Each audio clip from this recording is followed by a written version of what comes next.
everyone. In this session, we will discuss about previous year questions of HP TGT Physics exam. Let's discuss these questions in detail. A 60 kilogram static object is subjected to the constant force.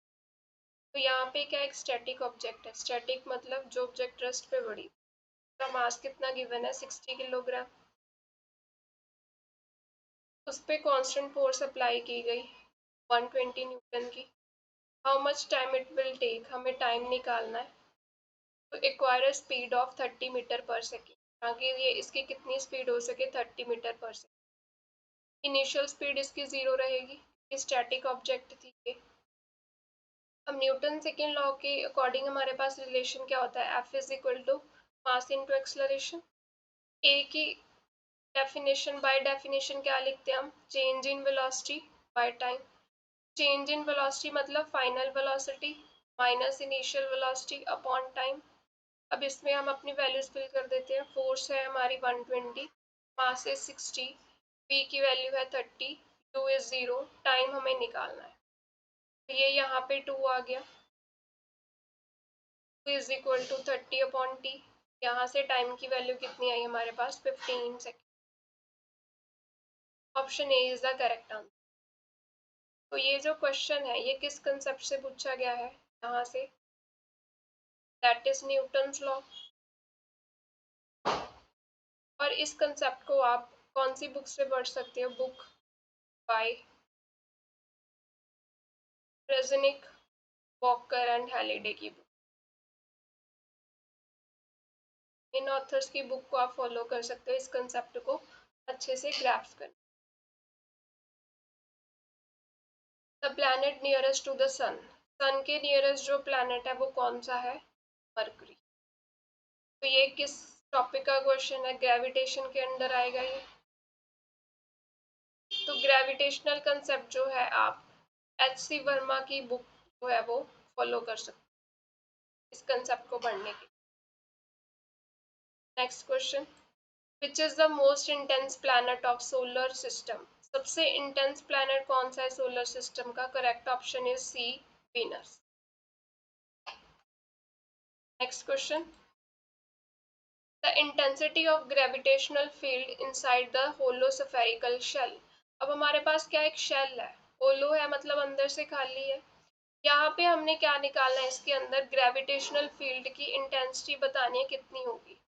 वो आएगी 0. कैसे, क्योंकि अंदर क्या होगा, सब तरफ से क्या आ रही है, ग्रेविटेशनल फील्ड लगेगी डिफरेंट डायरेक्शन से. ठीक है, मतलब क्या हो रहा है, ओवरऑल जो रिजल्टेंट फील्ड मिलेगी हमें वो 0 मिलेगी, क्योंकि ये एक दूसरे के इफेक्ट को कैंसिल कर रहे होंगे, क्योंकि इनकी डायरेक्शन मैग्नीट्यूड तो सेम है बट डायरेक्शन क्या है सबकी डिफरेंट है ना. तो हर जगह से हमें क्या मिल रही है, यहाँ पे पुल मिलेगी, gravitational pull from every direction. Each side से ग्रेविटेशनल पुल मिलेगी, तो रिजल्टेंट जो इंटेंसिटी मिलेगी फील्ड की दैट इज 0. तो ये जो कंसेप्ट है आप किस कंसेप्ट से पूछा गया है, ग्रेविटेशन से पूछा गया है. और ग्रेविटेशन कंसेप्ट के लिए आप बुक फॉलो कर सकते हो बाय H.C. वर्मा.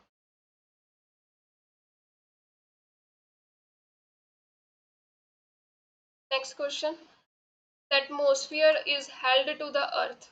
जो अर्थ के सराउंडिंग एटमॉस्फेयर है वो किसकी वजह से प्रेजेंट है, ग्रेविटी की वजह से. Option B is the correct answer. Next question, the minimum velocity of projection to go out from the earth's gravitational pull, it is called, that is known as the escape velocity. क्योंकि हमने अर्थ के gravitational pull से बाहर निकलना है, यानी कि अर्थ से बाहर जाना है, तो मिनिमम कितनी वेलोसिटी चाहिए हमें, एस्केप वेलोसिटी. और उसका रिलेशन क्या होता है, √2g m/. तो ये जो क्वेश्चन है ये किस कंसेप्ट का है, ग्रेविटेशन का है ये क्वेश्चन. और इस कंसेप्ट को आप बुक पढ़ सकते हो, इस कंसेप्ट को किस बुक से पढ़ सकते हो, बाय H.C.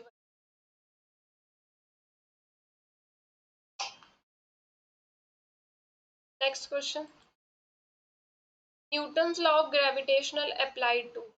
तो जो न्यूटन्स लॉ ऑफ ग्रेविटेशन है वो एवरीबडी के लिए अप्लाई हो सकता है, स्मॉल बॉडीज के लिए, बिग बॉडीज के लिए भी। So option C is the correct answer. तो ये कंसेप्ट भी कहाँ से, तो इस पे भी कौन सा कंसेप्ट लगा है, ग्रेविटेशनल का। तो ये जो क्वेश्चन है ये ग्रेविटेशन चैप्टर से पूछा गया है, और इसके लिए आप जो बुक फॉलो कर सकते हो बाय एस.सी. वर्मा ऑथर की आप book. Next question, the orbital speed of Jupiter is, Jupiter की जो ऑर्बिटल स्पीड होती है वो लेस होती है then the orbital speed of earth. का करेक्ट ऑप्शन आएगा। तो ये जो क्वेश्चन है ये किस कंसेप्ट से पूछा गया है, दैट इज ग्रेविटेशन। उसी में हम ऑर्बिटल स्पीड पढ़ते हैं, ठीक है। तो इस कंसेप्ट को आप एस.सी. वर्मा की बुक से पढ़ सकते हो। Next question, if earth stops rotating the value of g at the equator will be. अगर अर्थ रोटेट करना बंद कर दे तो क्या होगा, इक्वेटर पे जो होगा वेट इंक्रीज हो जाएगा।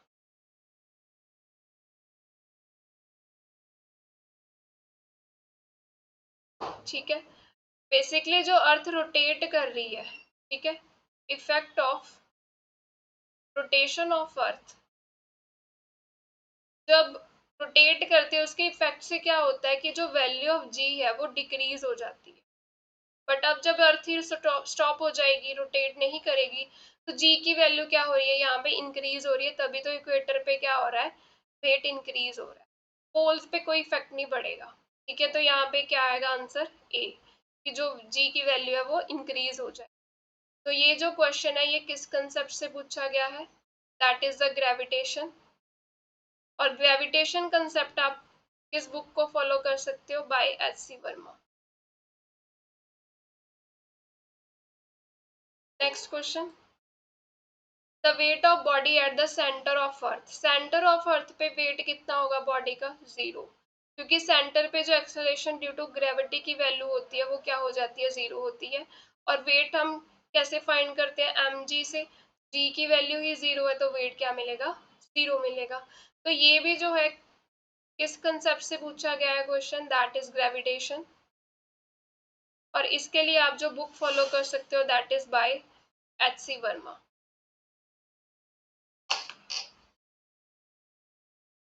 Next question, weightlessness experienced while orbiting the earth in spaceship is a result of।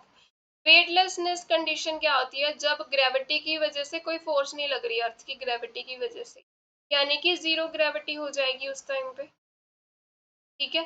तो ये जो कंसेप्ट है ये भी ग्रेविटेशन से ही पूछा गया है। चैप्टर हमारा जो है ग्रेविटेशन, उससे क्वेश्चन पूछा गया है, और इस कंसेप्ट को आप एस.सी. वर्मा की बुक से पढ़ सकते। Next question, the moment of momentum is known as the angular momentum. Angular momentum को मूवमेंट ऑफ मोमेंटम बोला जाता है, क्योंकि देखो एल को हम कैसे लिखते हैं, आर क्रॉस पी, तो इसमें लीनियर मोमेंटम जो है वो प्रेजेंट होता है, ठीक है। इसीलिए इसको हम क्या बोलते हैं, दूसरा नाम दे देते हैं मूवमेंट ऑफ मोमेंटम, मोमेंटम की मूवमेंट, ठीक है। तो इसको बोला जाता है एंगुलर मोमेंटम। तो ये जो कंसेप्ट है ये किससे आया गया है, रिजिड बॉडी डायनेमिक्स। इसके लिए आप जो बुक फॉलो कर सकते हो बाय विलियम एच,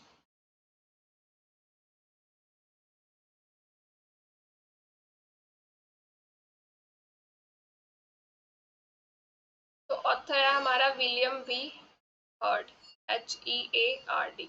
इस बुक को आप फॉलो कर सकते हैं। Next question, when A torque acting upon A system is 0। अब कोई सिस्टम पे टॉर्क जो लग रहा है वो 0 है, which of the following will be constant. So इसका करेक्ट ऑप्शन आएगा हमारे पास एंगुलर मोमेंट, क्योंकि एंगुलर मोमेंटम और टॉर्क का रिलेशन क्या होता है, टॉर्क इज dl/dt। अगर टॉर्क 0 कर दिया तो ये क्या आ जाएगा, dl/dt इज 0। अब यहाँ से क्या पता चला, एल का डेरिवेटिव 0 मिल रहा है, यानी कि एल क्या है, यहाँ पे कांस्टेंट वैल्यू होगी इसकी, तभी इसका डेरिवेटिव 0 मिल रहा है। तो कांस्टेंट मतलब कंजर्व्ड, तो एंगुलर मोमेंटम जो है वो कंजर्व होता है जब नेट टॉर्क जो सिस्टम पे हो वो जीरो लग रही हो। तो ये जो क्वेश्चन है ये किस कंसेप्ट से पूछा गया है? रिजिड बॉडी डायनेमिक्स से।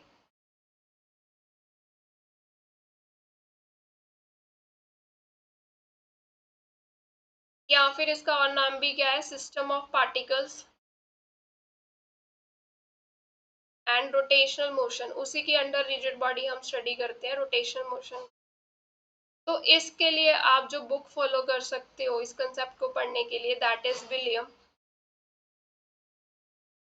B Heard. ये बुक आप फॉलो कर सकते हो।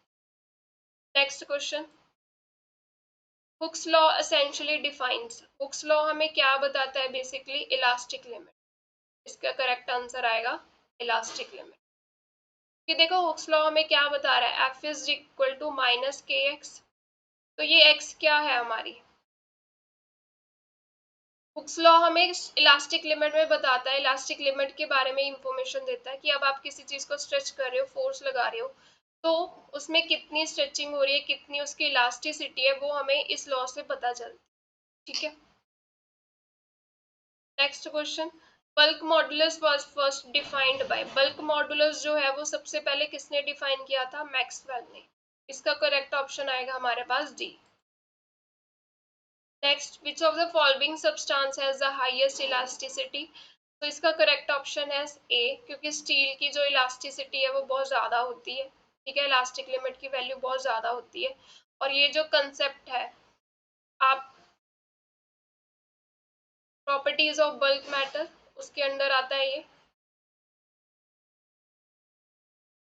इसके लिए आप जो बुक फॉलो कर सकते हो, बाय रेजनिक वॉकर की बुक फॉलो कर सकते हो। Next question, the shearing strain is expressed by। shearing strain को अब हम कैसे एक्सप्रेस करते हैं? Option A is the correct answer, angle of shear से। shearing strain मतलब किसी चीज पे फोर्स लगा रहे हो तो किस एंगल से बॉडी डिफॉर्म हो रही है। एंगल ऑफ shear से हमें पता चलता है shearing strain के बारे में। तो ये कंसेप्ट भी जो है किससे पूछा गया क्वेश्चन? ये प्रॉपर्टीज ऑफ बल्क मैटर से।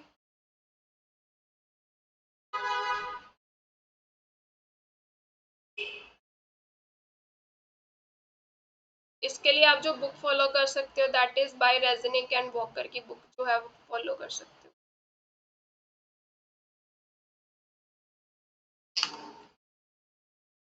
Next question, 1 kg ball drop vertically on the floor. यानी कि बॉल को किसी हाइट से नीचे फेंका गया, इसका मास कितना है?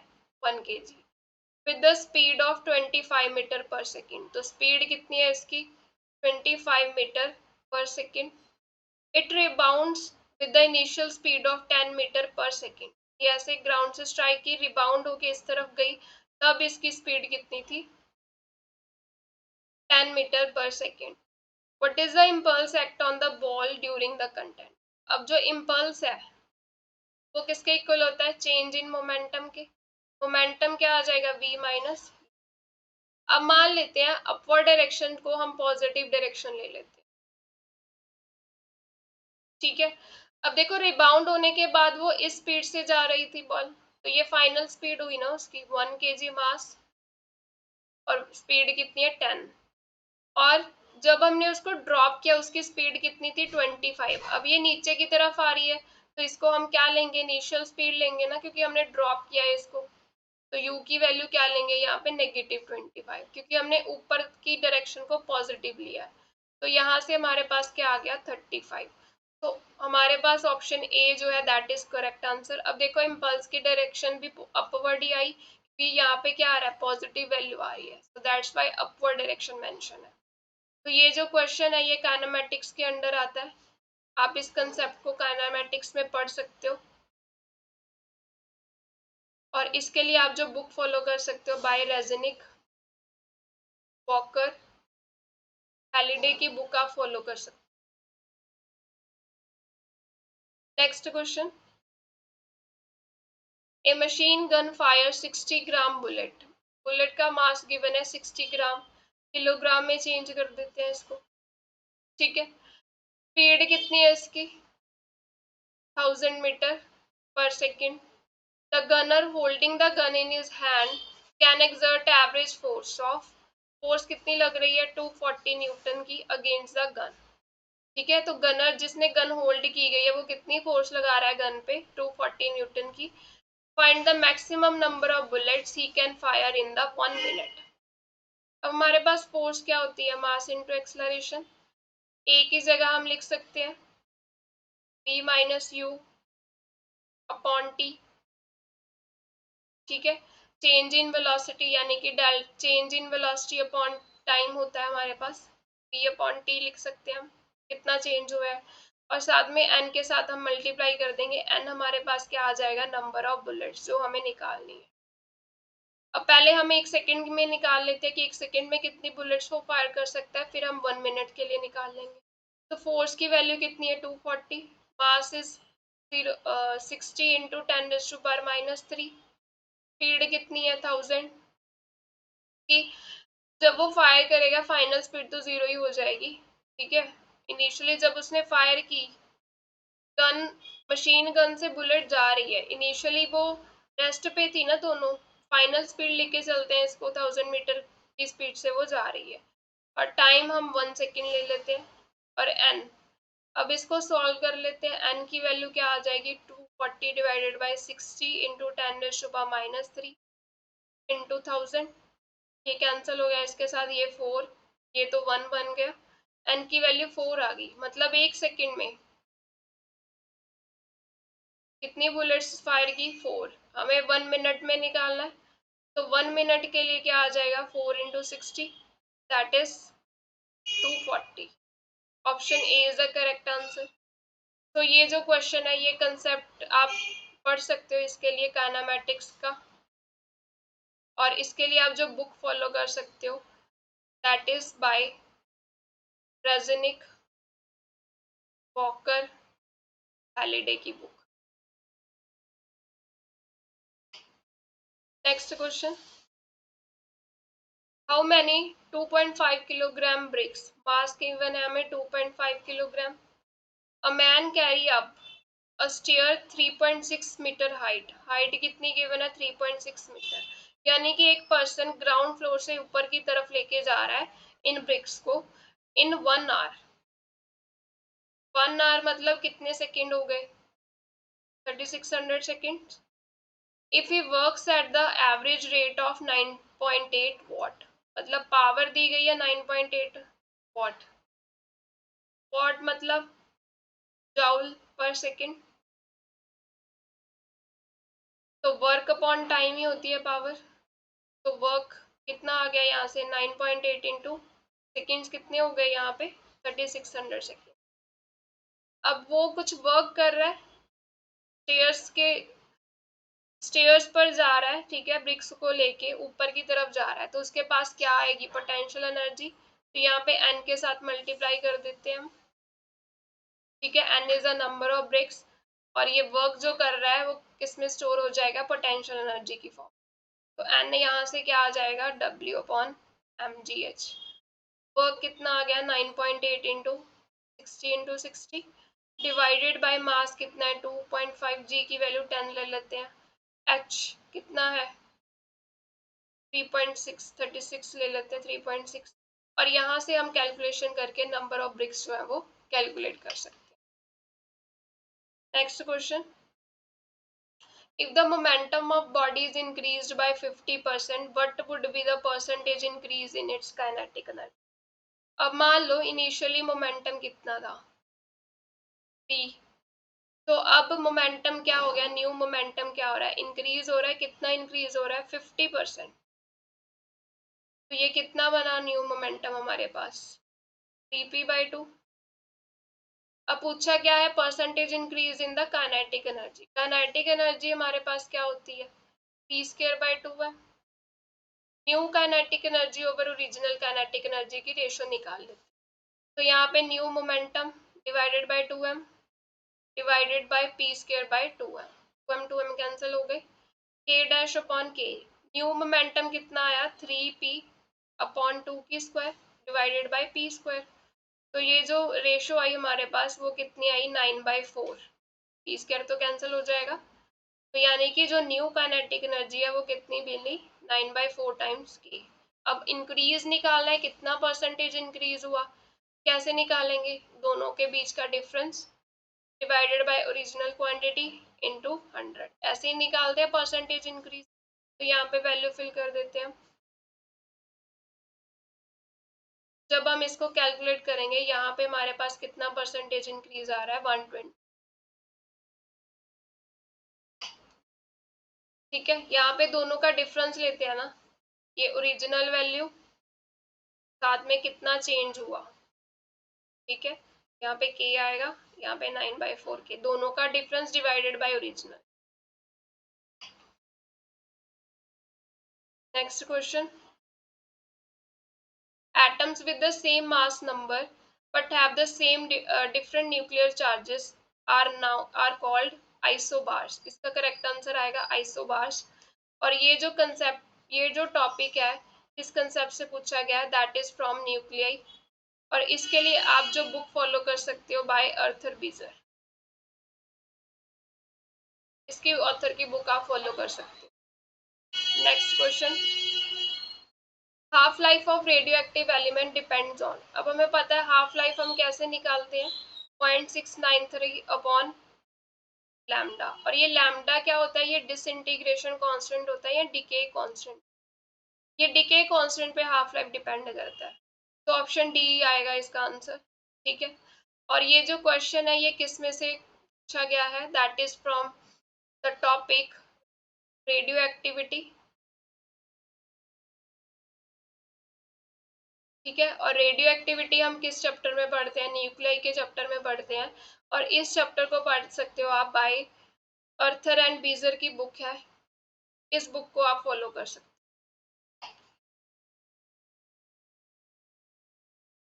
Nuclear particles responsible for holding the nucleus together are known as. Nucleus के अंदर क्या होते हैं, पार्टिकल्स होते हैं, न्यूट्रॉन और प्रोटॉन।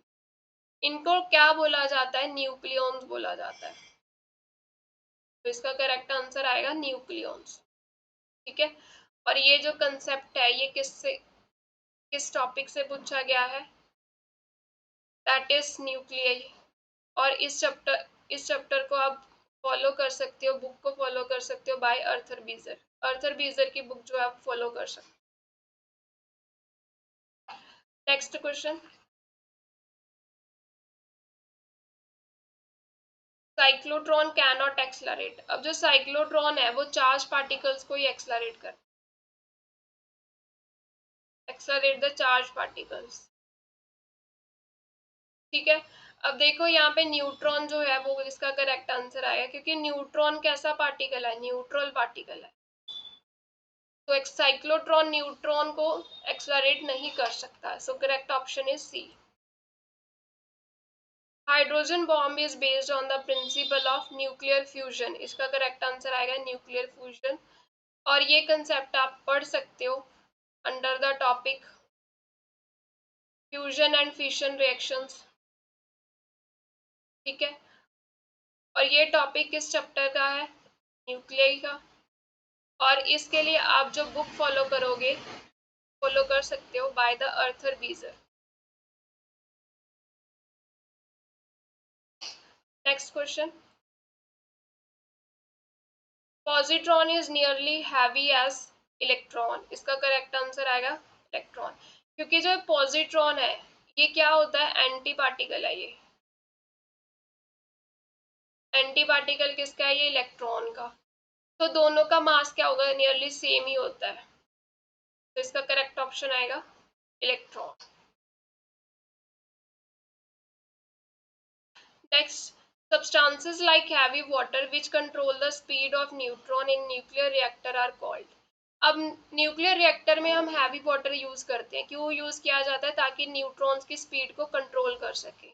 इसको बोला जाता है मॉडरेटर्स। मॉडरेटर्स का काम क्या होता है, न्यूट्रॉन्स जो बन रहे हैं फिशन रिएक्शन में उनकी स्पीड को कंट्रोल करना। तो ये जो क्वेश्चन है ये किस कंसेप्ट से पूछा गया है, फिशन रिएक्शन से। फिशन रिएक्शन ये किस चैप्टर में आती है, न्यूक्लियाई के टॉपिक से पूछी गई है। ठीक है, और इसके लिए आप जो बुक फॉलो कर सकते हो बाय अर्थर बीजर।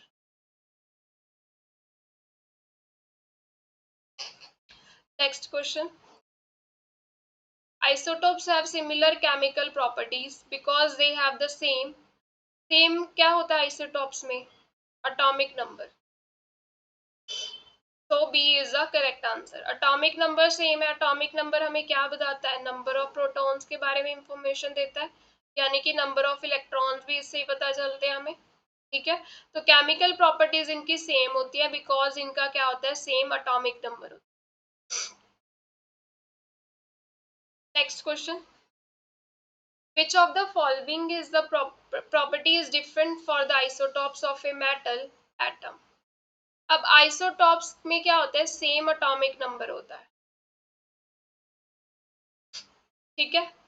तो हमें पूछा क्या गया, कौन सी प्रॉपर्टी डिफरेंट होगी, अटोमिक नंबर तो सेम है, ये आंसर नहीं आएगा। नंबर ऑफ इलेक्ट्रॉन भी सेम होंगे, एटॉमिक नंबर से ही हमें क्या मिलते हैं, number of electrons he find करते हैं, नंबर ऑफ प्रोटॉन्स इलेक्ट्रॉन्स, ठीक है। केमिकल प्रॉपर्टीज भी सेम होती है इनकी, तो करेक्ट आंसर आएगा एटॉमिक मास। तो ये जो कंसेप्ट्स हैं ये सब किसके अंडर आते हैं, टॉपिक न्यूक्लियर के अंडर आते हैं। आप इस टॉपिक को पढ़ सकते हो बुक बाय अर्थर बीजर, अर्थर बीजर की बुक को आप फॉलो कर सकते हो इस कंसेप्ट्स को पढ़ने के लिए। Next question, meson was discovered by, meson जो है थ्योरेटिकली सबसे पहले किसने प्रेडिक्ट किया था, युकावा ने प्रेडिक्ट किया। तो ये जो कंसेप्ट है ये किस में आता है, हमारे पास न्यूक्लियर के अंडर आता है। इसके लिए आप जो बुक फॉलो कर सकते हो बाय अर्थर बीजर, अर्थर बीजर की बुक आप फॉलो कर सकते हो। Next question, packing fraction is related to, जो पैकिंग फ्रैक्शन होती है वो हम कैसे निकालते हैं, डेल्टा एम बाई ए। तो यानी कि ये मास डिफेक्ट के साथ रिलेटेड होती है पैकिंग फ्रैक्शन। और ये जो कंसेप्ट है ये किससे पूछा गया है, टॉपिक क्या है इसका, दैट इज न्यूक्लियाई। न्यूक्लियाई में हम ये सब चीजें पढ़ते हैं, मास डिफेक्ट हो गया, ठीक है, पैकिंग फ्रिक्शन। इसके लिए आप जो बुक फॉलो कर सकते हो that is by Arthur Beiser. Next question, Madame Curie was awarded Nobel Prize in the physics. She was again awarded Nobel Prize in 1911 for the discovery of, का correct answer आएगा radium, option B is the correct answer. Second time उनको जो prize मिला था Nobel prize वो किसकी discovery के लिए मिला था, रेडियम की वजह।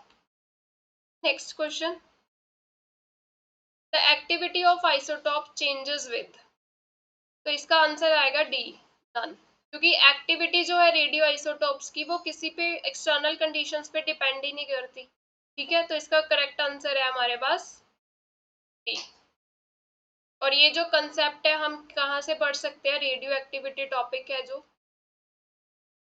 का क्वेश्चन है, इसके लिए आप अर्थर बीजर की बुक जो है वो फॉलो कर सकते हो, book by Arthur Beiser. Next question, if two light nuclei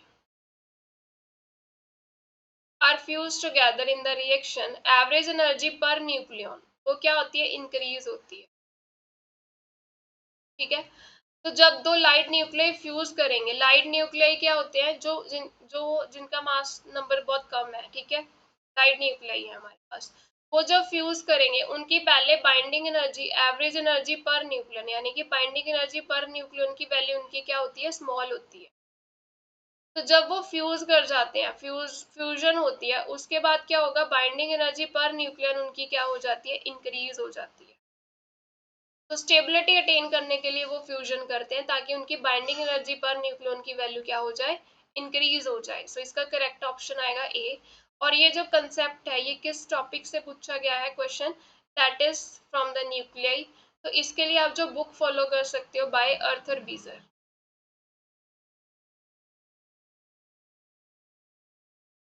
next question, nuclear fission was experimentally observed by, experimentally nuclear fission जो है वो किसने ऑब्जर्व की थी, option C is the correct answer, ठीक है।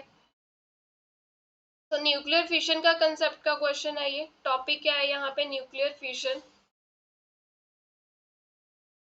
तो इस कंसेप्ट को आप पढ़ सकते हो बुक से, बाय द अर्थर बीजर। अर्थर बीजर की बुक जो है बहुत अच्छी है इन कंसेप्ट्स के लिए। Next question, heavier meson is called. Meson अब इनमें से कौन सा है, पॉजिट्रॉन मेसोन नहीं है, एंटी प्रोटॉन भी नहीं है, पायोन। पायोन क्या है, हमारा एक मेसोन है। तो हैवियर मेसोन यहाँ पे कौन आएगा, पायोन आएगा। नेक्स्ट, हैवीएस्ट पार्टिकल इज, हमें इन सबसे हैवीएस्ट पार्टिकल देखना है। तो सबसे हैवीएस्ट पार्टिकल क्या है यहाँ पे, मेसोन। क्योंकि neutron proton electron fundamental particle है। न्यूट्रॉन और प्रोटॉन का मास अगर देखें 9.938 MeV और 939 MeV तक आता है। न्यूट्रॉन का मास थोड़ा सा ज्यादा होता है। इलेक्ट्रॉन का मास 0.511 MeV होता है, बट मेसोन का मास क्या होता है, सबसे ज्यादा होता है।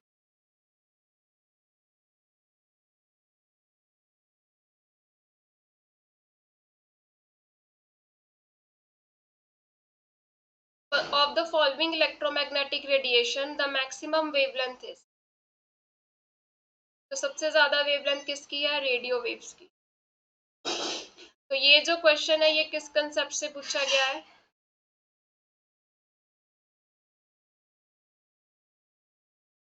EM वेव से।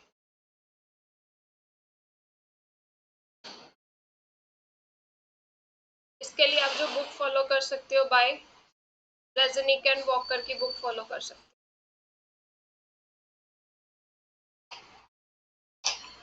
Next question, mass energy equation was proposed by Einstein. Einstein ने ये रिलेशन दिया था, E is equal to mc square. तो मास एनर्जी रिलेशन जो है वो आइंस्टीन ने दिया था। Radioactivity was discovered by, इसका करेक्ट आंसर आएगा हमारे पास हेनरी बैकरल। हेनरी बैकरल ने सबसे पहले रेडियो एक्टिविटी को डिस्कवर किया था। Which of the following is a radioactive, इनमें से रेडियो एक्टिव कौन है, that is option B, polonium. Thank you.